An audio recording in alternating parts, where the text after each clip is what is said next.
آه آه يفتح المصحف آه آه وهو نايم. آه آه إيه اه أخ جاله. ضرب ولكن البر من آمن بالله واليوم الآخر والملائكة. बिस्मिल्लाहिर्रहमानिर्रहीम। अस्सलामुअलैकुम दोस्तों, जैसा कि आपने देखा कि ये शख्स गूंगा है, बिल्कुल भी बात नहीं कर सकता, लेकिन जब ये शख्स कुरान पढ़ता है तो कहीं से देख के ऐसा नहीं लगता कि ये शख्स बोल नहीं सकता। कुदरत का यह अनोखा मौजज़ा आप अपनी आंखों से देख चुके हैं।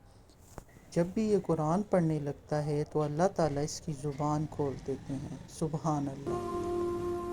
ليس البر أن تولوا وجوهكم قبل المشرق والمغرب ولكن البر من آمن بالله واليوم الآخر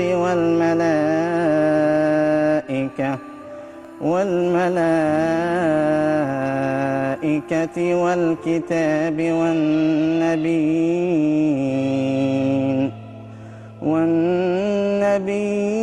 وآتى المال على حبه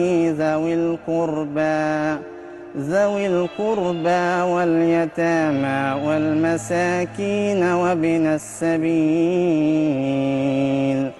وابن السبيل والسائلين وفي الرقاب وأقام الصلاة وآتى الزكاة والموفون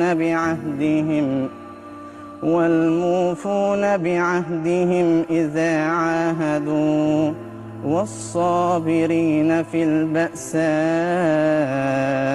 والضراء وحين البأس أولئك